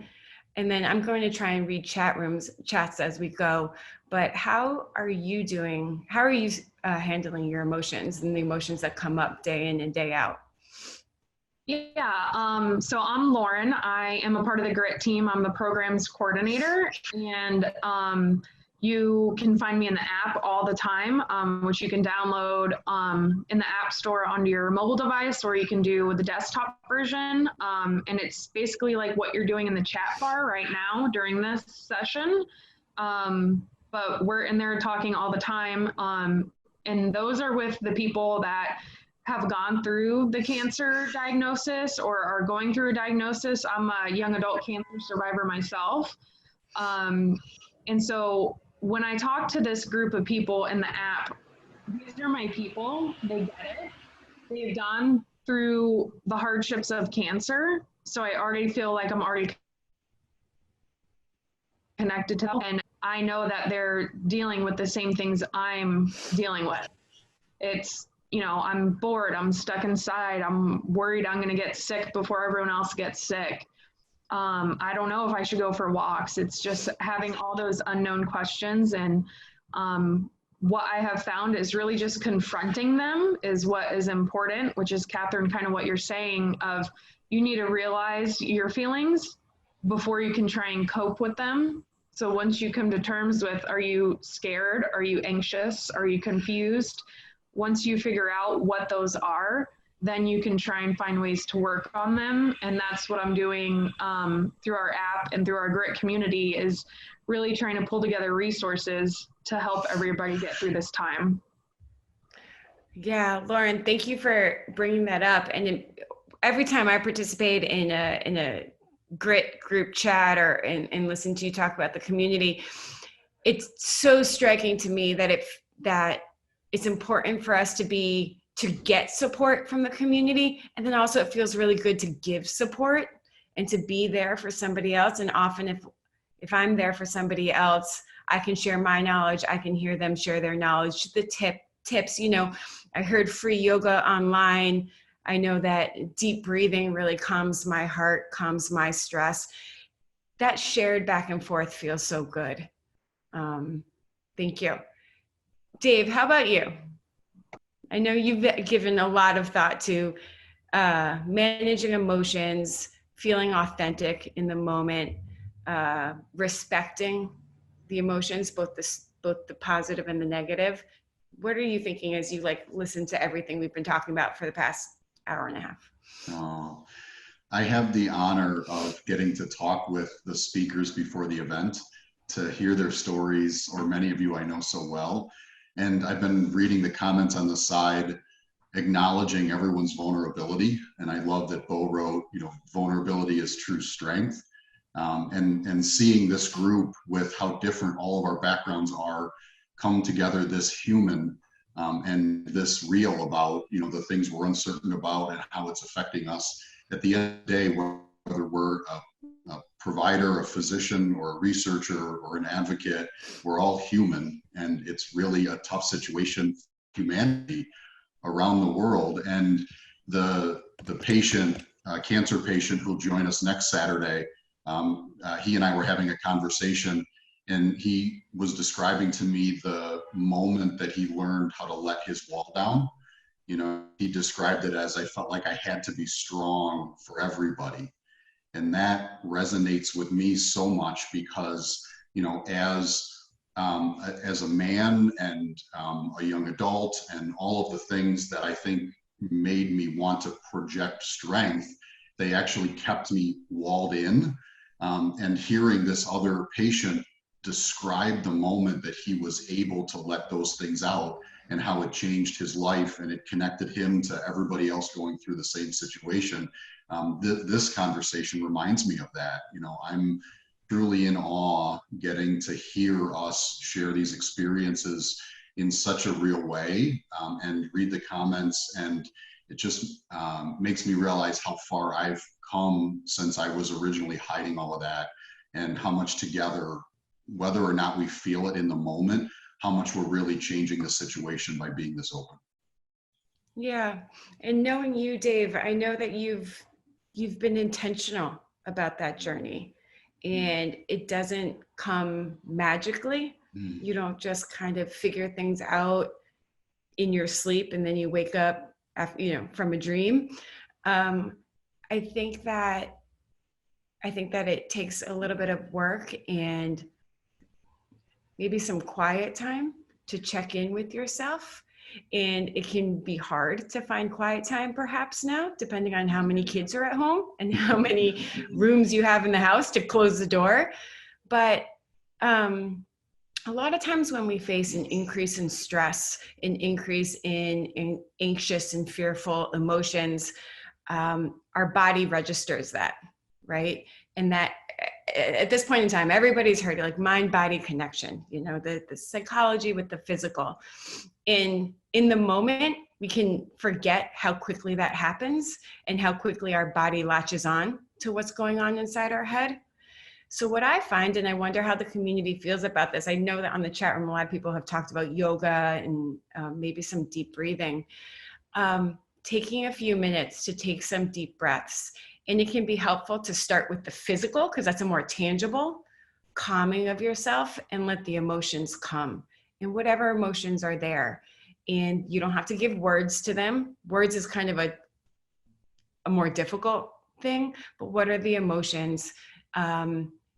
And trying to break that cycle of when we feel stressed, our body gets tense, it tells our brain that we're even more stressed. And that cycle, it can just be helpful to break it. And I find that one of the easiest ways to break it is to address the physical, because that I can feel. It's a little bit easier to say, let me calm my heart rate. Let me take a moment. And it can be as simple as breathing. Breathe in for 4, hold for 4, out for 4. Take 10 deep breaths, find a moment of silence, and then just let those emotions come, and whatever is coming up.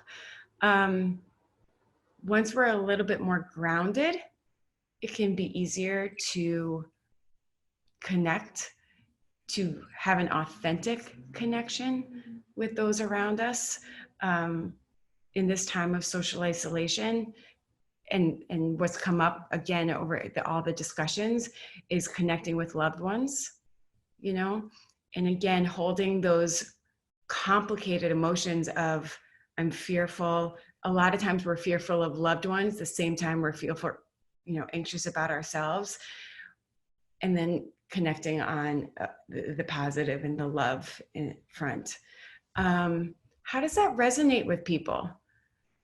And it's hard for me to talk and then also read the chats, but how are people feeling about that? Dr. Ashgar, I like the face that you're giving me on your video. How does that resonate with you? Because I know that you think a lot about these topics. I took this off my wall and it says, take a breath. So that's exactly what I do what you're saying. When things get overwhelming, I have to remind myself that I need to take a breath. And I usually do what you're saying, that deep breathing for a little bit that can ground me and make me aware of the feelings that I have, let me slow down, take a little break, and then come back at tackling whatever I'm working on, whether that's a problem I'm solving or an experience I'm coming to understand or work I'm trying to develop to be participating in the conversations at large. So breathing is definitely have been my friend. So yeah, and I'm the first one to say I forget to breathe. And this is a silly thing because obviously I'm alive, I still breathe. But every time I do deep breaths, and especially when I do more than one of them, I do a full 10 deep breaths. I'm like, wow, it's been a long time since I've done that. Oh, my chest is open. I go to yoga sessions and they tell you it's the most basic thing of life. And now all of a sudden my body's ready to kind of feel a little bit more grounded, to handle whatever emotions are bubbling up. And you can see a little bit clearer, right? You can hold your anxiety out in front of you, a little bit separate. It doesn't have to take over as much. And you hopefully can make more of a choice as to whether you want to feel those anxious thoughts. Is that helpful?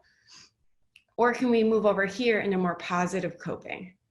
Suzanne, I was wondering if you could tell, because I've loved the video you shared, in more about how you and your community and the team you work with at Livestrong finds that resilience, because that's really right next door to what we're talking about, right? Feeling good in yourself and then feeling healthy enough to find sources of resilience, source of positive coping. Yeah, we definitely have heard that a lot, and we hear it all the time. Heather, who was in the videos, mentions that as a cancer patient, being isolated was not new. That was not a new experience. This is not a new experience for them necessarily. But it's trying to figure out how do we connect with others but take care of ourselves at the same time. One of the things that I've seen a lot, and I mentioned this, is boundaries. We hear that a lot.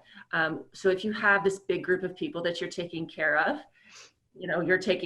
or you feel like you are the leader, whether you're the mom or the caregiver, or you've recovered from cancer, and you're still leading the family or this group that you are caring for, that we have to set those boundaries. So we've watched people say, you know what, I love you all, but between 8 a.m. and 8:30 a.m., I'm going on a walk, or I'm going to go sit outside on my bench, or I'm shutting the bedroom door, and that's my time. And whether you're reading or journaling or just sitting and meditating, Jay Shetty's doing live meditation, I think 3 times a day for free right now online. There's lots of great resources for that.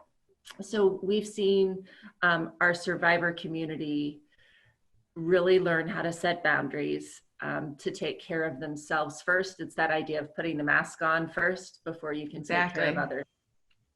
Exactly. I was going to mention that, and we use it so much in our work. I don't know if everybody knows, and everybody out there knows that idea when you're sitting on the airplane. And they always say, the face masks, the oxygen, you need to put yours on first, even before helping a child, right? Taking care of yourself, even when you need to take care of others and when you want to take care of others. Okay, so we talked a little bit about taking care of the physical. I also want to definitely recognize and respect the fact that sometimes emotions feel like they're overwhelming, and just doing I find them powerful, these simple, quote unquote simple acts. Sometimes that doesn't help, and it's important to recognize as a psychologist everything we're being told to do right now to stay safe and listen to the doctors is pretty much the opposite of what I would tell you to do to manage your anxiety and or depressive symptoms or whatever it is.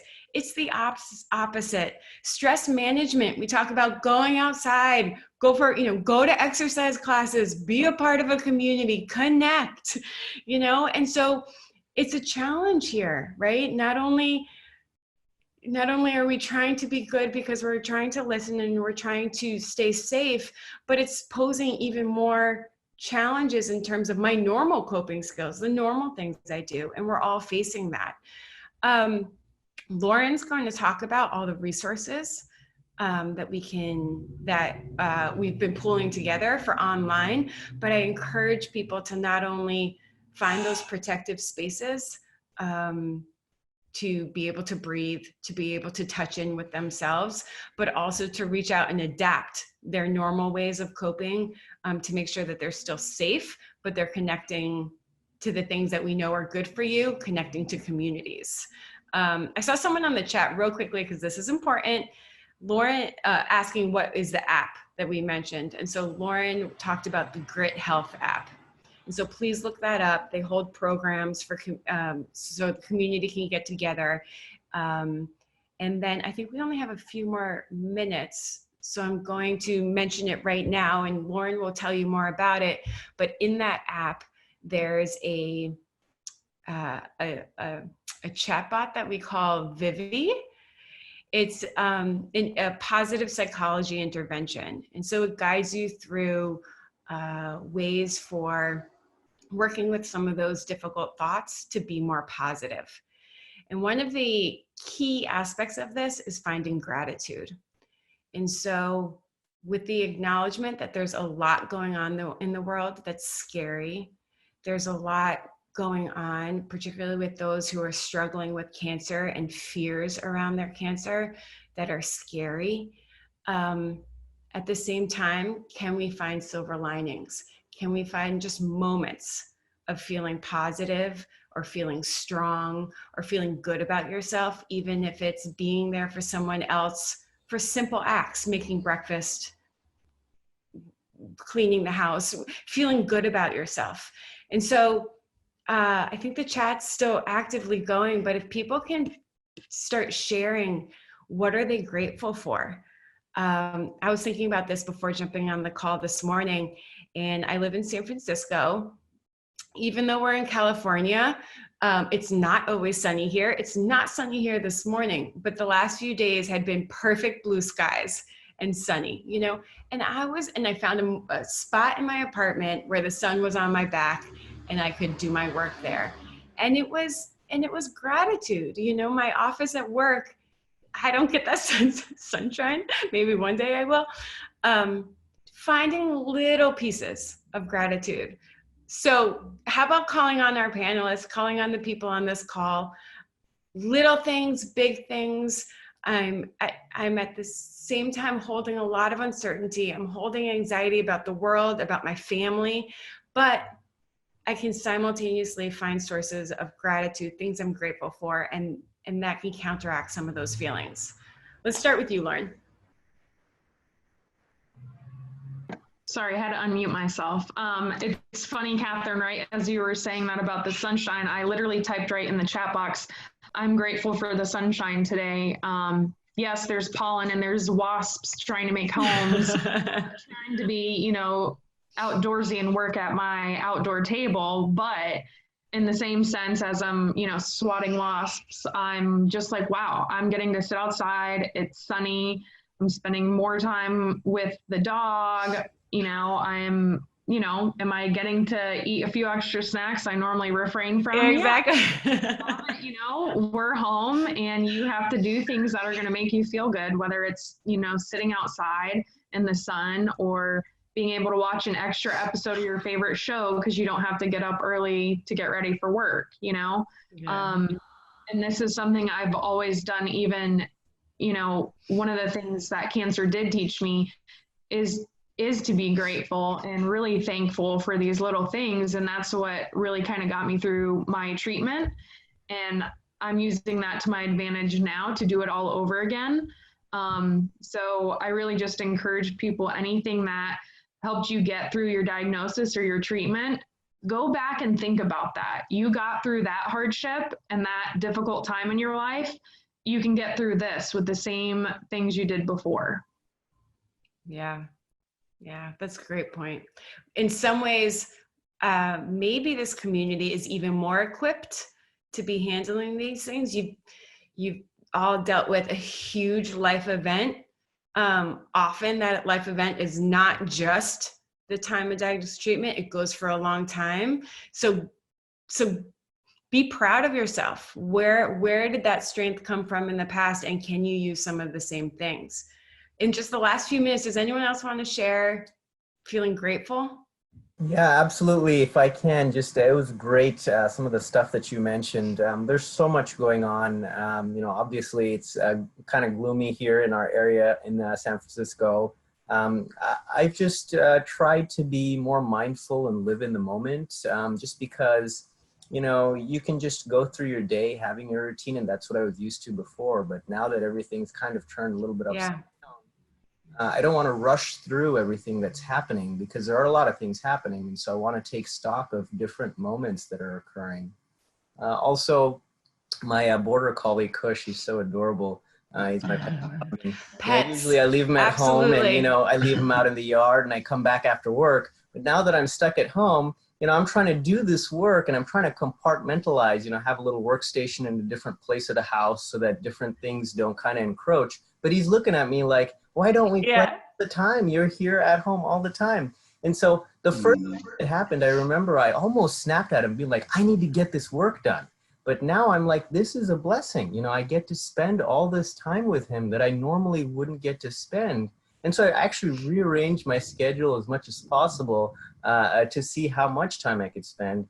Dave and Dr. Mishra, I've even missed some planning meetings because I had to, take people walk or spend time with them. So, yes, priorities. I did try that. Can I tell you, I'm grateful for all of my friends' pets because I get to see more pictures of them. I've never been so jealous before, but at the same time. May I add one too, Katherine? Yes, please. I'm grateful for laughing on this call. Can I say that? We had a planning meeting yesterday to talk about what might go wrong. What happens if Zoom stops and all of this breaks down. And so Ben is ready with an email to send to everybody with a call-in number just in case. My favorite problem was Jess asked, what if one of our kids runs naked behind the camera? Exactly. Exactly. Getting to know each other just a little bit more. And I was just going to add, I woke up in the middle of the night for an hour, and I could feel the anxiety racing in me, for all the things we're still trying to move forward through this, plus it's affecting us individually. And I was awake for an hour in the middle of the night, and then this morning it was raining and gloomy. And just before we started, the sun came out, and I just took a minute to look out the window and breathe it in, and it centered me for this moment together. And I'm grateful for this moment together, knowing how I felt last night. I'm really grateful for this moment. Yeah. Thank you, guys. It has been an honor to be on this panel with everybody. It's been an honor to have so many participants joining and chatting. I want to give everybody a challenge because I can almost guarantee the majority of people haven't done this in a long time. 10 deep breaths, just 10. You're going to breathe in with a count of 4, hold for a count of 4, and breathe out. The last time you've taken 10 quiet, slow, deep breaths, unless you're a yogi, and there are some out there, I'm sure, it's amazing how long it's been since we've taken breaths before. Okay, so with that, I'm going to turn it over to Lauren because she has amazing resources to share. I believe that's correct, right, Lauren? And thank you, guys. Thank you. This was a pleasure. It feels good to smile. It feels good to laugh.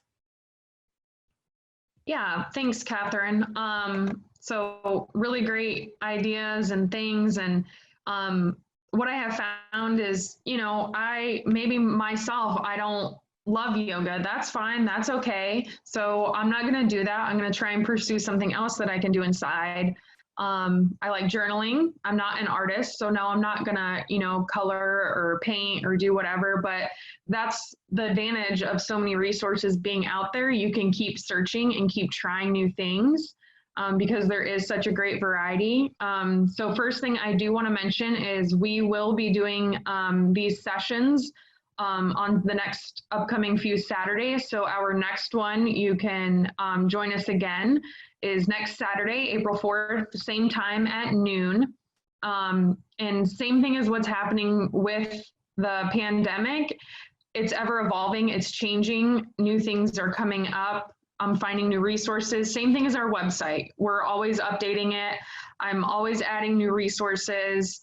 I'm always adding things in the app. So secondly, I want to mention our app, which is, I typed it in the chat box, is grithealth.com. You can join there from your desktop, where you can just search Grit, G-R-Y-T, in the App Store and get it. And it's literally like what you guys are doing in the chat right now.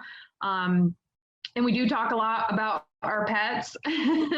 We do talk a lot about pets, snacks, movies, Netflix, anything goes. And we also do have those harder conversations of, I'm anxious, what are you guys doing? I can't sleep at night, I'm scared to go in public. And we bring up those concerns, and it's really just a safe place for you to come in and say whatever you want, say how you feel.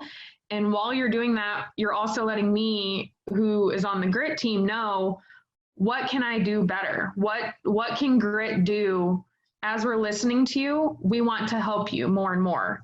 So we really just encourage you to be open and honest. And I already have some things scheduled for next week on the app. You can come hang out with us in our program's chat room. Monday, March 30th at noon.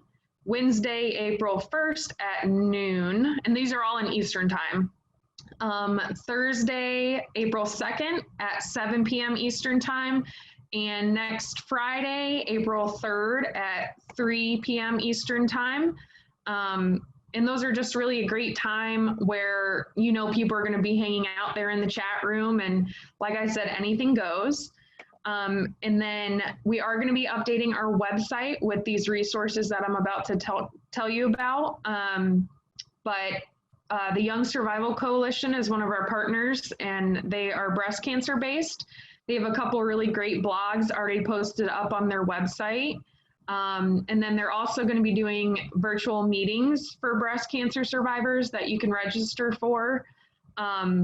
And again, all of these are free resources. We really pride ourselves on forming partnerships that are benefiting the cancer community as a whole.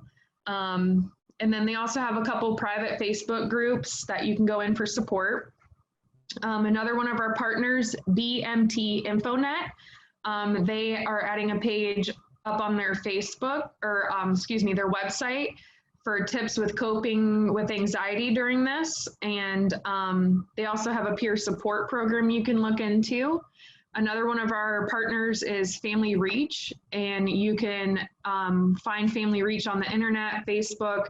They do some really cool stuff on social media too that's fun to watch. But they offer financial support, and I know that's a really tough thing right now. A lot of people are in some bad spots, tough spots with work and insurance, everything like that. So they're really great for financial resources and finding out information on that. The Bladder Cancer Advocacy Network, they're one of our partners, and they have some things on their website about some FAQs and, coping with COVID happening with your bladder cancer diagnosis. So you can look at them. And then speaking on that, getting active and keeping yourself busy, another partner of ours, Epic Experience, is holding free virtual events on their Facebook weekly. They do free online yoga, and then they do like a set walking workout. And then my favorite that I saw that I thought was really cool, they're actually doing a Facebook event with ballroom dance class. So I might have to sign up for that one and give that a shot. Something new, because most of us are home, and now's the best time to go out and try something new. And like I said, I really encourage you to come back again next Saturday and then come find me on the app and really just, you know, get through this how you can. You know, if it's, you know, like Suzanne said, giving yourself that 30 minutes of time, do that. If it's, you know, calling your friends up, like Katherine said, that you normally don't, do that. Spending more time with the dog, do it. Whatever is helping you get by, that's what matters. Doesn't matter how big it is, how small it is. And you're not alone. We're here for you, and people are going through this with you. We're all going through this. You're not the only person, you know, anxious or, you know, wearing pajamas all day. You know, our Dave, our CEO of Grit, I promised him I would brush my hair finally today, but even still, I have like some crazy hairs going on. So everybody, you know, going through the work from home struggle, or, you know, one of our team members, Ben, who you guys have seen in the chat room, we have work calls and his kids are home and they're just climbing all over him. And I'm like, wow, I don't know how you do it. You know, you're not alone. We're all struggling. But the thing is, we're struggling together and we're going to get through it. So I really hope you can come join us on the Grit Health app and then tune back in with us next Saturday. Thank you again to AAPM and all of our great panelists for sharing so much great information. Katherine, all of your strategies. Suzanne, everything you guys are doing at Livestrong. Obviously, check out their website. They have a lot of great stuff going on right now with everything. And yeah, I'm just so grateful that we have this time, and we are going to keep bringing you resources and show you that, you know, we're going to get through this together. It's going to be hard, but we're going to do it. So thanks again, everyone. Bye, everyone.